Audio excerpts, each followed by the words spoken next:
Out of McDonald County, Missouri, that left one person dead. And Girard welcomes a new police chief to the force. KOAM News at 10 is next. Now at 10, more than 400 boats are on Grand Lake for the largest national high school fishing event in the world. Plus, one organization hopes a donation will mean bright futures for some kids in Joplin.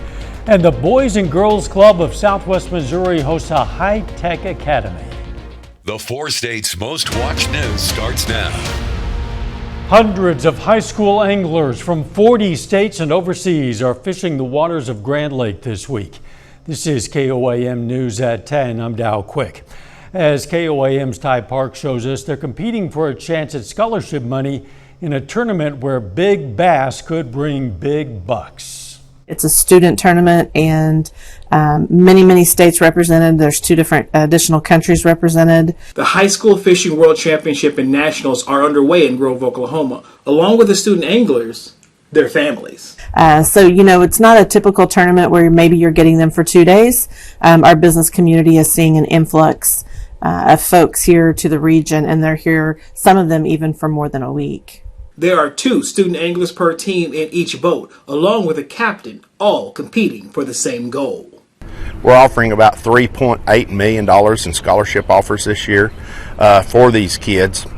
We probably won't fill all of those, but the $1.5 million or so that does sign those scholarships, to me, that merits and warrants everything and the reason why we're here. Each day, the teams fish for about 8 hours trying to catch the biggest bass they can. One team came all the way from Africa for a chance to win. We had 4 layovers. Wow. From Zimbabwe to south. That's about 1.5 hours. Then from south we went to Amsterdam. Yeah, Amsterdam. Amsterdam, that was about a 9-hour flight. Then Amsterdam to Atlanta was about 11 hours. And then from Atlanta to Springfield was about another 1.5. Multiple hours in the air just so they could get on the water. I think my passion for fishing.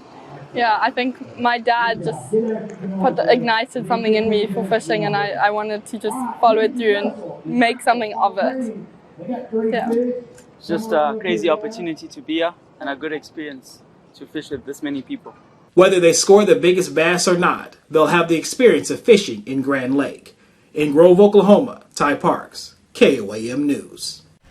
The High School Fishing World Championship and National Finals run through Friday. Could be a hot couple of days. Let's check in with Chief Meteorologist Doug Hetty for our first look at the weather. Well, it definitely turned out to be another hot one outside for us today. 90 for a high. We'll have to see if this, as the official numbers come in, if it hit 91. 88 is the average high. It's been really consistent all week long. Temperatures, 4 highs, about 90 or 91 degrees. Had a couple random little isolated guys kind of pop up. Northwest Arkansas, Southwest Missouri earlier today, but pretty quiet. Let's go into your Thursday morning. Here's about 6:30. Another warm, muggy start sitting into lower 70s. As we go through the morning hours and into the afternoon, high temps right around 90 once again. But a few hit and miss scattered thunderstorms try to get in as we go through tomorrow night and into Friday morning. So we are going to have some scattered thunderstorm chances in the forecast over the next 48 hours. We're going to break this all down for you here in just a bit. Thanks, Doug. We'll catch you soon. A closed session of the Carthage City Council leads to the termination of a department director. At the conclusion of last night's session, the employment of Abby Allmendinger, the Director of Parks and Recreation, was terminated, effective immediately. The decision came from the recommendation of the mayor, David Bren Flanagan, and the unanimous consent of the council. Allmendinger took over the position of Parks and Rec Director back in December of 2022, where she oversaw the parks, golf course, pool, Memorial Hall, and the Civil War Museum. This is a still developing story. We're waiting for more details. You can look for updates on our website, KOAMnewsnow.com, as they become available. The city of Girard names hometown officer Jesse Snyder as the new police chief amid staffing challenges there. Snyder is a Girard native with 6 years of law enforcement experience. He steps into the role after former Chief Sierra Roberts resigned amid officer vacancies that left many residents concerned. Local businesses have said they've noticed a troubling increase in crime in the absence of police patrols.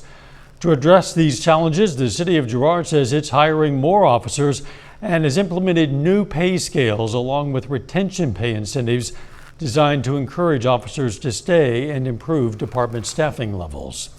Arvest Bank presented a $12,000 check to Bright Futures Joplin through its 15th annual Million Meals campaign today. The campaign, held each spring, raises funds to fight hunger across Missouri, Arkansas, Oklahoma, and Kansas. Million Meals supports local food partners who meet rising demand, especially during summer months when children often lose access to school meals. This year, the campaign raised more than $616,000, helping provide more than 3 million meals to those in need. It's important for us to help serve the communities that serve us as well. So it is no fault of the kids that we're help supporting, and so in order to give back and help support them, I think is super amazing. Since 2011, the initiative has collected more than $5 million and helped provide more than 28 million meals. Boys and Girls Club of Southwest Missouri hosted Best Buy's Geek Squad Academy in Joplin. It's a tech camp that teaches kids, or junior agents as they're called, the power of technology and how to use it. Junior agents switch through 5 classes, learning things like digital music, stop motion photography, and 3D design. They're taught by volunteers from local Best Buy stores and Geek Squad agents over the course of 2 days. See how focused and engaged they are in learning about the skills that it takes to make some of the content that they engage with every day.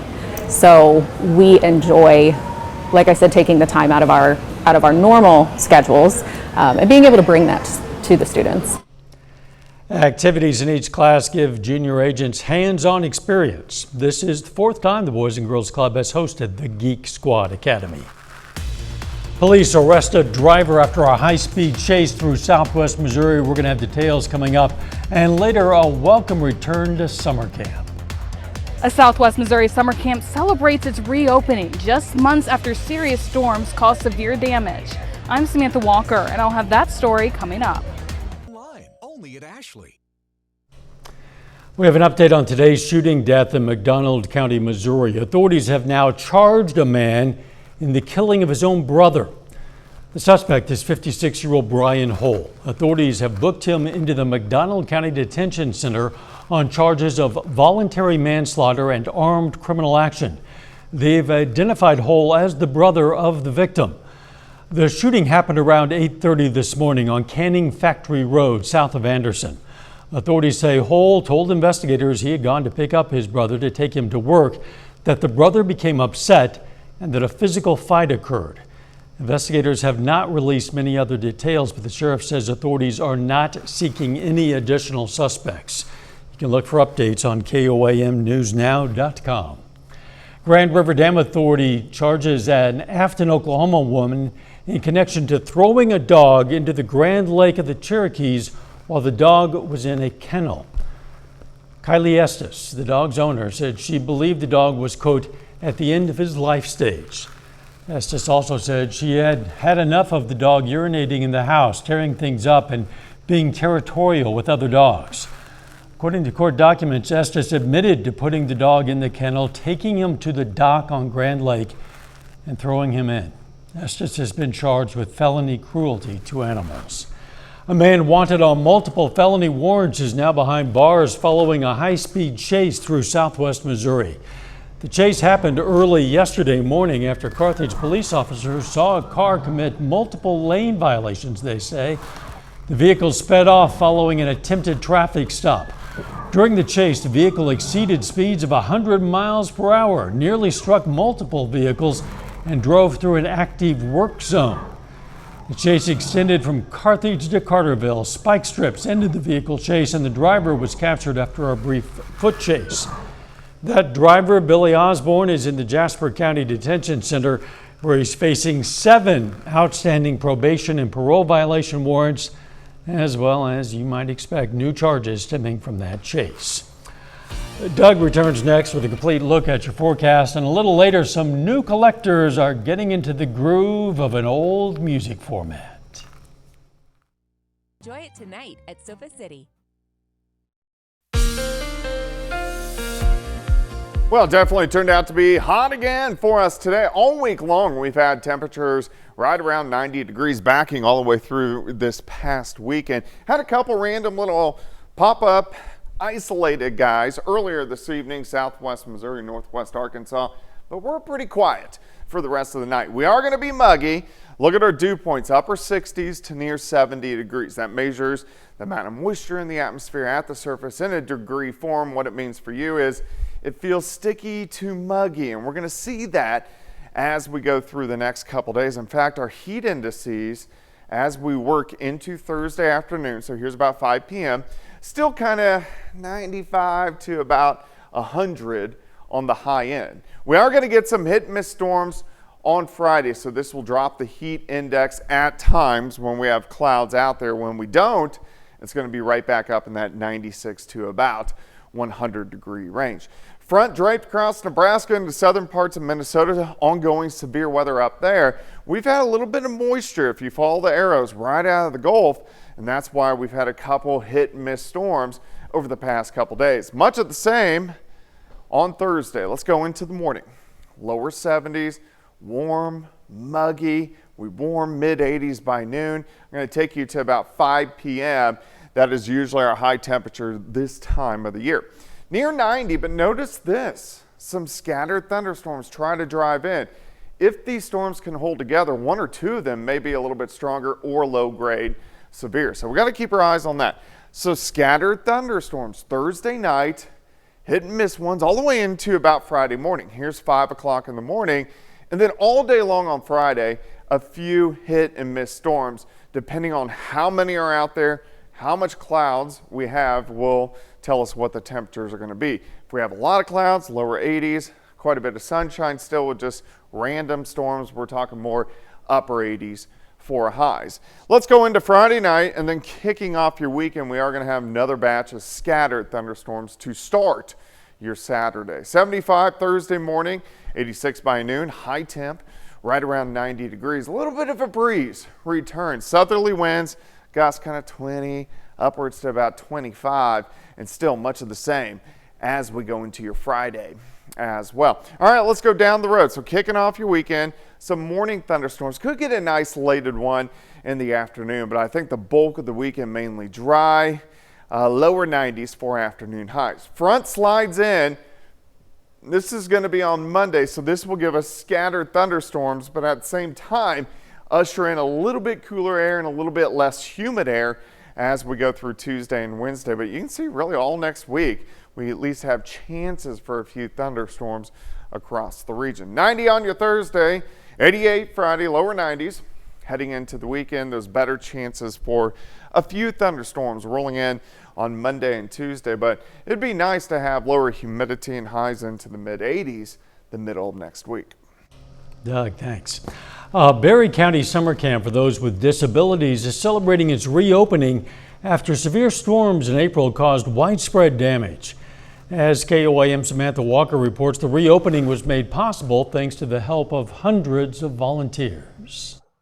For the past 30 years, Camp Barnabas has helped offer a true summer camp experience for those with disabilities and their families. To get to hang around with people like me and being able to be like one with them, like talking to them about stuff. But when severe weather hit Berry County in April, destruction at the camp was extensive, with power poles and tree limbs pulled down across the property. In some cases, entire trees crashed into cabins. Whether Camp Barnabas would be able to happen this summer became a big question. I prayed about the camp will be on this year, which is they got it cleaned up on time, so I was grateful for that. Staff say more than 250 volunteers from near and far donated their time and money to help clean up damage and make repairs. The support that Camp Barnabas has through other organizations, people talk about it everywhere, coming from like Texas, Oklahoma, Kansas, it was a really cool thing to see. I can't even describe how that makes me feel. I definitely would say I have the best job in the world. People love Barnabas, they love the mission, they love our campers, and it's just an incredible feeling. Now behind me is the zip line here at Camp Barnabas. It's one of the favorite activities here that was damaged but then rebuilt following those severe storms. We didn't know if we would be able to have camp on time. To make it to this day, to this celebration that we had been talking about for months, it's incredible. It's a good feeling. The rebuilt zip line is now more accessible and more popular. That was my first time. I was a little scared going up, but going down, it was awesome. As campers fill the cabins at Camp Barnabas, they're grateful for the countless hours of work volunteers put in to make it possible. Thank you from the bottom of my heart. It really shows that people really care about Camp Barnabas outside of Camp Barnabas, and if there was any problems, they would come and help. Because without this camp, I don't know what I would do. Reporting in Berry County, Samantha Walker, KOAM News. What a great story. With Camp Up and Running, campers of all backgrounds say they're ready to enjoy a summer of fishing, canoeing, ziplining, and swimming. Still ahead, the Joplin Outlaws try to get back into the win column, and local athletes learn from Oklahoma State cowboy wrestlers. John Dales has those stories and more for us up next in sports.